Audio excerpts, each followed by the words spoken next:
My name is Anthony Lembo. I'm a gastroenterologist at the Beth Israel Deaconess Medical Center. I'm an associate professor of medicine at Harvard Medical School. IBS is a syndrome. It's diagnosed based on presentation, based on the symptoms that are commonly found in these patients. The pathophysiology is not completely understood, but there has been significant advances over the past decade on our understanding. We now know that many of these patients have alterations in the immune activation. We now know that the bacteria flora or the microbiome can be altered in many of these patients, and that there are triggers for IBS, including intestinal infections, most commonly bacterial, but also with other types of infections, can lead to IBS symptoms in many people. Well, there are different subtypes of IBS. The most common are IBS with diarrhea, IBS constipation, and IBS mixed, those that alternate between diarrhea and constipation. Focusing on IBS with diarrhea, there are a number of treatments. There are currently 3 FDA-approved therapies, Eluxadoline, which we're going to talk more about in a couple of minutes, rifaximin, which is a gut-specific broad-spectrum antibiotic, and elocitron, which is a 5-HT3 antagonist. In addition to these FDA-approved treatments, there are a number of over-the-counter treatments that are commonly used, as well as other prescription therapies. Some of the over-the-counter treatments that are commonly used include fiber therapy, loperamide, which is a mu-opioid agonist, and other mu-opioid agonists are also sometimes used.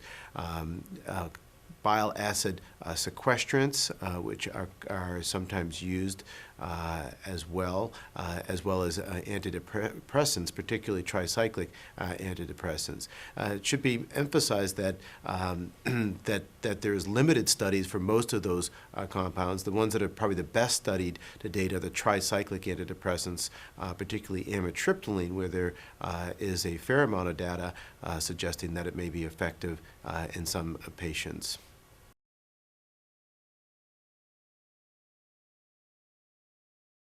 So the current treatment that we're discussing today, and which is being published, just being published in the New England Journal, is Eluxadoline, which is a novel compound that's a mu-opioid agonist as well as a delta opioid antagonist. So it's a mixed opioid product.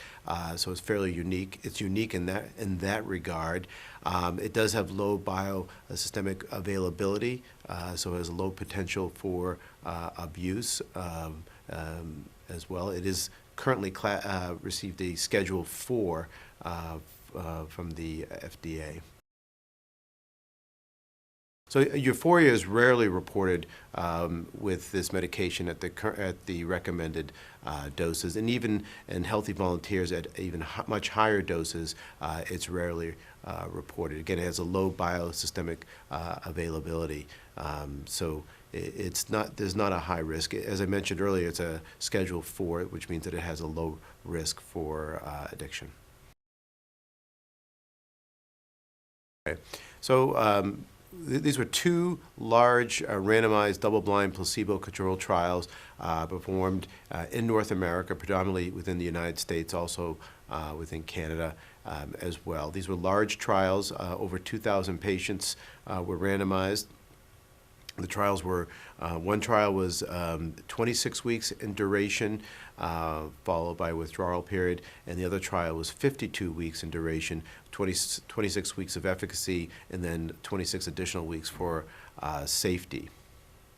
So the studies showed in both trials that patients met the primary endpoint, which is both for the FDA and for the European Medicine Association, the EMA, requiring an improvement in abdominal pain of at least 30% compared to the baseline, and a reduction in the stool consistency on a Bristol stool scale of less than 5, which suggests that the stools are more normal in consistency. And then patients had to meet that endpoint for both days, and for 50% of the days in order to meet that, to become a responder. And a greater percentage of patients were responders in both trials, both at 75 and 100 milligrams compared to placebo. The overall delta varied in the trials, and there was somewhere between 7 and 12 to 13%. So on average, it was about a delta of around 10% or so. We also had other endpoints that were included. We also looked at the effect on abdominal pain. There we saw minimal effects at the 30% reduction, but we did see a statistical effect at 40 and 50%. We also saw improvement in stool consistency as well as stool frequency. And importantly, when we asked patients if they felt that they had adequate relief of their IBS symptoms in the study, there we saw a significant difference as well, with a delta of approximately 10% over placebo.